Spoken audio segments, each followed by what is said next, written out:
Class 10th का science के ये वेरी इंपॉर्टेंट क्वेश्चंस करवा रही हूँ।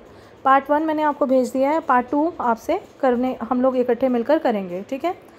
Let's start. ये क्वेश्चन नंबर 10 है हमारा, पुष्प की अनुदैर्घ्य काट का नामांकन चित्र कीजिए। तो इसमें आपको लेबल डायग्राम बनाना है फ्लावर का।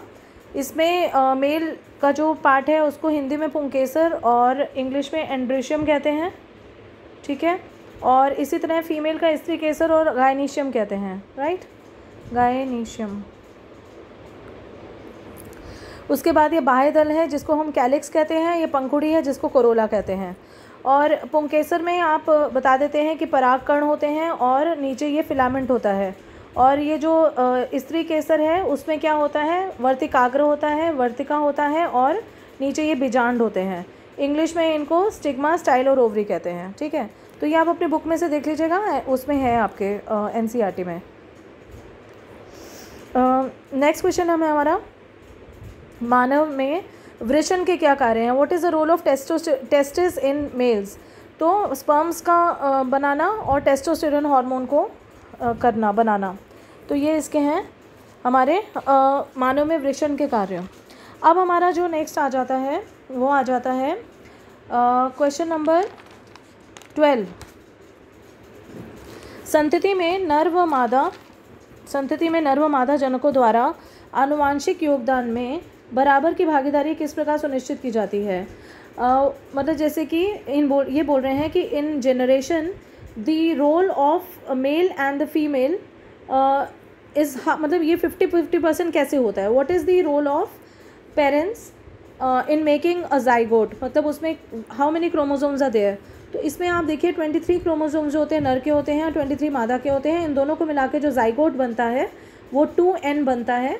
n मतलब नंबर ऑफ क्रोमोसोम्स, 2 × 23, तो ये 46 क्रोमोसोम्स हमारे पास आ जाते हैं, ठीक है। नेक्स्ट क्वेश्चन है, प्रत्येक पीढ़ी के लक्षणों में विभिन्नताएं आती रहती है, मतलब in every generation there is always some variation. Next question है, अलैंगिक जनन की अपेक्षा लैंगिक जनन द्वारा उत्पन्न विभिन्नताएं अधिक स्थायी होती हैं। Why is that the role of sexual reproduction is more important than the asexual reproduction and the variations are more stable and there is more जैसे उसमें जो विकास होता है, जो क्या कहते हैं, वेरिएशन से बेटर जो स्टेबिलिटी आती है, जो अडेप्टेशन आती है, वो क्यों ज़्यादा होती है लैंगिक जनन में, मतलब सेक्सुअल रिप्रोडक्शन में। तो इसका रीज़न ये है कि in asexual reproduction there is only single parent, मतलब अलैंगिक जनन में सिर्फ एक ही जनक होता है जिससे कि डीएनए बनता है, लेकिन लैंगिक जनन में दो लोगों के डीएनए होते हैं जिसकी वजह से वेरिएशन ज़्यादा होती है। नेक्स्ट है क्वेश्चन नंबर हमारा 14 कि कुत्ते की खाल का प्रभावी रंग ज्ञात करने के उद्देश्य से एक प्रोजेक्ट बनाएं। तो इसमें आप कैसे बनाएंगे, W लेंगे बड़ा मतलब और 2 छोटे ये W हो जाएंगे, मतलब ये सफ़ेद खाल वाला हो जाएगा और एक हम लोग काली, मतलब कोई भी 2 डिफरेंट खाली हो जाएंगी।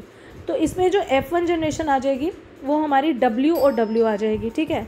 अब हम इसी को क्रॉस करेंगे जब W से बेटा, तो 4 हमारे पास जोड़े आएंगे, एक ये वाला, एक ये वाला, एक ये वाला और एक ये वाला, मतलब 3:1 की रेशो हमारे पास आ जाएगी।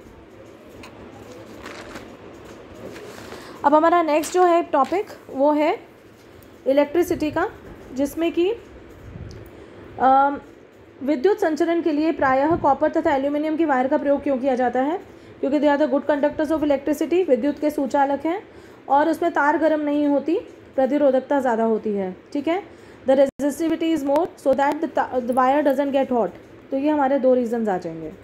क्वेश्चन नंबर 16 है, किसी तार का प्रतिरोध उनकी अनुप्रस्थ काट के क्षेत्रफल में परिवर्तन के साथ किस प्रकार प्रभावित होता है। How is that resistance is proportional to area। तो you will say that resistance and area are inversely proportional to each other। व्युत क्रमानुपाती हैं, दोनों, एक बढ़ता है तो दूसरा घटता है, ठीक है। तो अगर कोई मोटी तार होगी तो उसका प्रतिरोध कम होगा। नेक्स्ट क्वेश्चन है, घरेलू विद्युत परिपथों में श्रेणी क्रम संयोजन का प्रयोग क्यों नहीं किया जाता। Why don't we use the resistance in series in homes. तो इसका रीज़न ये है कि जब मान रेजिस्टेंस का ज़्यादा हो जाता है, प्रतिरोध का ज़्यादा हो जाता है, तो करंट जो होता है उसका नुकसान होता है, धारा का मान कम हो जाता है। और दूसरा, अगर एक उपकरण ख़राब हो जाए तो सारे के सारे जो हैं वो उपकरण ख़राब हो जाते हैं। नेक्स्ट क्वेश्चन है हमारा, विद्युत तापन युक्तियों जैसे ब्रेड, टोस्टर, विद्युत इस्त्री के चालक शुद्ध धातुओं के स्थान पर मिश्र धातु का प्रयोग किया जाता है। Why do we use the mixed metals in electric things like bread, toaster and press? तो इसका रीज़न ये है कि इनको ये उच्च ताप को सहन कर लेती हैं, और दूसरा इनका ऑक्सीकरण नहीं होता, ख़राब नहीं होती, एटमॉस्फेयर का ज़्यादा फर्क नहीं पड़ता इन पर।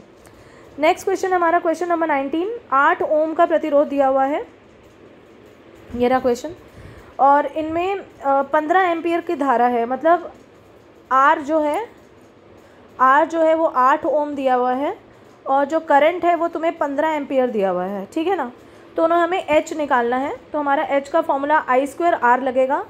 I² की जगह आप 8 × 8 कर देंगे, और R की जगह आप I² की जगह 15 × 15 कर देंगे, I 15 दिया हुआ है, और R की जगह आप 8 कर देंगे, तो ये हमारा आंसर आ जाएगा 1800 वाट, ठीक है। नेक्स्ट क्वेश्चन हमारा आता है क्वेश्चन नंबर कौन सा है ये, 20। क्वेश्चन नंबर 20 आता है ये हमारा, 9 वोल्ट की किसी बैटरी को 0.2 ओम, मतलब हमारा जो बेटा इसमें R1 हमें ये दिया हुआ है, R2 ये दिया है, R3 ये दिया है, R4 ये दिया है, R5 ये दिया है, हमें इसमें बेटा I निकालना है। तो पहले हम R निकालेंगे, सीरीज़ में है तो हमारा ये प्लस प्लस करके हमारा 13.4 ओम आ जाएगा, ठीक है। और V हमें दिया हुआ है 9 वोल्ट, तो I = हो जाएगा V/R। तो बस V की जगह आप करेंगे 9 और R की जगह 13.4, इतना ही छोड़ दीजिए चाहे, नहीं तो सॉल्व करना है डेसिमल में तो कर दीजिए। नेक्स्ट क्वेश्चन है हमारा कि भूसंपर्क तार का क्या कार्य है, what is the role of earth wire? तो भाई सुरक्षा ही है, विद्युत आघात से बचाया जा सकता है, ठीक है। नेक्स्ट क्वेश्चन हमारा, किसी विद्युत परिपथ में लघु पतन कैसे होता है? How does that happen? Short circuiting, how does short circuiting happens in Holmes? घरों में शॉर्ट सर्किटिंग कैसे होती है?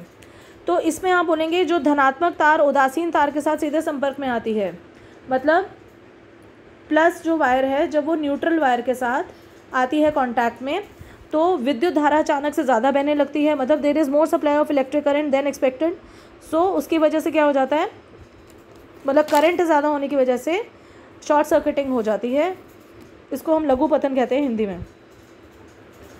नेक्स्ट हमारा क्वेश्चन है कि विद्युत मोटर का या विद्युत जनित्र का मूल सिद्धांत बताइए और कार्यविधि स्पष्ट कीजिए। तो इसमें एनसीईआरटी में आपने वो करा हुआ ना, ए बी सी डी जो ये करके यहाँ पे इसको चुंबकीय क्षेत्र में रख के यहाँ पे ब्रशेज़ और वो वायर जो आपने करी हुई है, ब्रश का क्या रोल है, और ये जो करंट बहता है इलेक्ट्रिक, जो ये वायर है ये पहले ए से बी बहता है करंट, फिर सी से डी बहता है, ठीक है ना। और ये जो है ये पलट जाती है, ये उलट जाती है, मतलब ऐसे ऐसे करके ए से बी की तरफ करंट जाता है, फिर सी से डी की तरफ जाता है। जब ये उल्टा होता है तो फिर ये डी कैसे जाएगा, डी से सी और बी से ए। ये मैंने इलेक्ट्रिक मोटर का सिद्धांत जो है एनसीईआरटी में दिया हुआ है। इसका सिद्धांत प्रिंसिपल क्या है कि when an electric current is, मतलब किसी विद्युत जनित्र में यांत्रिक ऊर्जा, मतलब the mechanical energy is converted into electrical energy, ठीक है ना। और इसमें जो फ्लेमिंग का राइट हैंड जो रूल है वो यूज़ किया जाता है, ठीक है। ये इलेक्ट्रिक मोटर का सिद्धांत है, एनसीईआरटी में क्लियर दिया है, आप वहाँ से ढंग से पढ़ लीजिएगा। जो प्रिंसिपल है उसका वही है कि the mechanical energy is converted into electrical energy, यांत्रिक ऊर्जा को विद्युत ऊर्जा में परिवर्तित किया जाता है, ठीक है। अब आ जाएगा हमारा क्वेश्चन नंबर 23 या 24, ठीक है। वो ये कहता है कि निम्नलिखित की दिशा को निर्धारण करने वाला नियम लिखिए। मतलब हम लोगों को बताना है इसमें कौन सा रूल लग रहा है। पहला है, किसी विद्युत धारावाही सीधे चालक के चारों ओर उत्पन्न चुंबकीय क्षेत्र, मतलब एक अगर करंट कैरिंग कंडक्टर है सीधा, ठीक है, अगर इसके चारों तरफ चुंबकीय क्षेत्र होगा तो इसमें हम लोग जो यूज़ करते हैं रूल वो करते हैं राइट हैंड थंब रूल। कौन सा यूज़ करते हैं?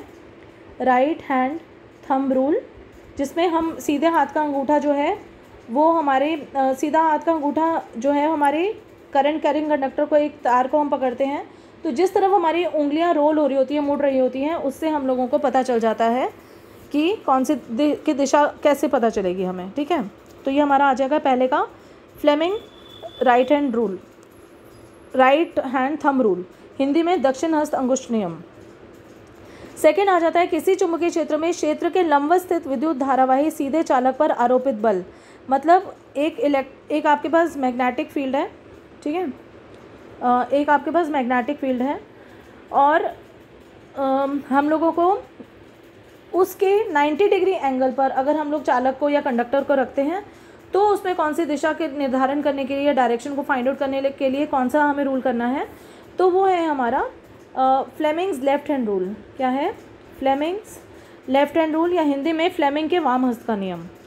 नेक्स्ट हमारा है किसी चुंबकीय क्षेत्र में किसी कुंडली के घूर्णन करने पर उस कुंडली में उत्पन्न प्रेरित विद्युत धारा, जो हमारा इलेक्ट्रिक मोटर होता है कि हमारा चुंबकीय क्षेत्र होता है और उसके अंदर हम लोग एक मेटल को रख लेते हैं और वो जो कुंडली है वो घूमती है, ठीक है। मतलब पहले यहाँ से यहाँ घूमती है, पहले यहाँ से यहाँ घूमती है, ठीक है, ऐसे करके घूमती है, फिर बाद में ऐसे घूमती है, ठीक है ना। तो वो उसमें कौन सा नियम होता है? तो इसमें फ्लेमिंग का राइट हैंड रूल, या हिंदी में क्या कहेंगे, फ्लेमिंग के दक्षिण हस्त का नियम लगता है। ये इलेक्ट्रिक मोटर में भी होता है। तो अगर आपको इलेक्ट्रिक मोटर का भी सिद्धांत पूछा जाए तो वही आएगा कि भाई जब हम एक इलेक्ट्रिक वायर को या इलेक्ट्रिक कॉइल को मैग्नेटिक फील्ड में, चुंबकीय क्षेत्र में रखते हैं तो उस पर एक बल आरोपित होता है, देयर इज़ मतलब उस पर एक बल निश्चित होता है, आरोपित होता है। तो उस बल की दिशा जानने के लिए हम फ्लेमिंग के राइट हैंड रूल का यूज़ करते हैं। लास्ट क्वेश्चन है इसका, कोई विद्युत रोधी तांबे की तार की कुंडली किसी गैल्वेनोमीटर से संयोजित है। सपोज हम लोगों ने एक कॉपर के वायर लिए हैं और गैल्वेनोमीटर के साथ उसको अटैच कर दिया है, तो क्या होगा कि अगर छड़ चुंबक को कुंडली में धकेला जाए, मतलब हम लोगों ने एक छड़ चुंबक मतलब इलेक्ट्रिक वो जो मैग्नेटिक फील्ड है, छड़ चुंबक तो उसी को कहते हैं ना, तो उसको अगर कुंडली में धकेला जाए, मतलब उसके सिस्टम के अंदर डाला जाए, तो क्या होगा, गैल्वेनोमीटर में ऑब्वियसली रीडिंग चेंज होगी, क्योंकि आपने पढ़ा है कि एक मैग्नेटिक फील्ड में अगर हमें इलेक्ट्रिक वायर करते हैं तो ऑब्वियसली वहाँ पर एक बल आरोपित होता है, ठीक है, there is always a force there, ठीक है। एंड दूसरी बात ये है कि उसमें हमें गैल्वेनोमीटर की रीडिंग में फ़र्क आएगा ही आएगा। सेकेंड है कि अगर कुंडली के भीतर से बाहर खींचा जाता है, मतलब अगर उस चुंबक को हम लोग खींचते हैं तब भी बल आरोपित होगा, तब भी बल लगेगा, लेकिन वो ऑपोजिट डायरेक्शन में लगेगा। फिर लिखा है कि कुंडली के भीतर उसको स्थिर रखा जाए। भाई इलेक्ट्रिक फील्ड हो, इलेक्ट्रिक कंडक्टर हो या फिर मैग्नेटिक फील्ड हो, दोनों में से मोशन में एक तो होना चाहिए। अगर दोनों में से एक में भी मोशन नहीं होगा तो कोई चेंज नहीं होएगा गैल्वेनोमीटर, तो इस टाइम पर कोई विक्षेपण नहीं होगा। बाकी आपके जो अंतिम के 2 चैप्टर्स हैं, ऊर्जा का वाला और जिसमें आप लोगों ने वो पढ़ा है फूड चेन, ठीक है ना, जिसमें कि आप लोगों ने ये पिरामिड मैंने तुम्हें करवाया था, ठीक है। ये लेवल 1 होता है जहाँ पे पौधे आ जाते हैं, ठीक है ना। यहाँ पर आ जाते हैं हर्बीवोर्स, जो कि मतलब गायें वगैरह आ गई, ठीक है ना। फिर टाइगर वगैरह आ गया, ठीक। फिर वो जो अवक्षेपण करते हैं, डिकम्पोजर्स होते हैं जो, ठीक है। मतलब इस तरह से जो ये हमने ये पढ़े हैं, एक लेवल से दूसरे लेवल में जब हम जाते हैं तो ये वाले चैप्टर में आपको 2 चीज़ें करनी है बड़ी इंपॉर्टेंट। एक तो जैव निम्नीकरणीय और अजैव निम्नीकरणीय में क्या अंतर है, what is the difference between biodegradable and non biodegradable, ठीक है। फिर उसके बाद जब हम एक लेवल से ऊर्जा के सूत्र में ऊपर जाते हैं तो कितनी ऊर्जा का ह्रास होता है, 10% ऊर्जा का ह्रास होता है हर लेवल पर। फिर एक जो आपको इम्पॉर्टेंट पढ़ना है वो ये पढ़ना है कि जैसे अगर आपने DDT छिड़का, ठीक है, पौधे में, तो सबसे ज़्यादा DDT का जो लेवल है वो सबसे ज़्यादा क्या आएगा, किस में आएगा, मनुष्य में। क्यों? क्योंकि जब हम एक लेवल से ऊपर लेवल पे जाते हैं तो उसमें क्या होता है, उसकी मात्रा बढ़ती जाती है। क्या इसको इंग्लिश में बायोमैग्निफिकेशन कहते हैं, या फिर प्रवर्धन क्या कहते हैं, जैविक आवर्धन, जैविक आवर्धन। ये वाला टॉपिक ज़रूर पढ़ लेना। और जो लास्ट के क्वेश्चन आंसर्स हैं NCERT के, जो सॉल्व क्वेश्चन आंसर्स होते हैं, वो भी एक बार एक दोनों चैप्टर्स के कर लेना। इसमें कुछ ज़्यादा डिस्कस करने के लिए नहीं था, लेकिन फिर भी मैंने 90% आपके साथ डिस्कस कर लिया है, जो वेरी इंपॉर्टेंट क्वेश्चंस हैं। तो ऑल द बेस्ट, घबराने की कोई ज़रूरत नहीं है, पेपर अच्छा आएगा और आप अच्छा करेंगे, मुझे इतना भरोसा है अपने बच्चों पर। I am always with you. कल का भी दिन है अभी आपके पास, वैसे मैं स्कूल में होंगी, लेकिन फिर भी if any questions Any queries you can ask me anytime. Take care. All the best. Bye.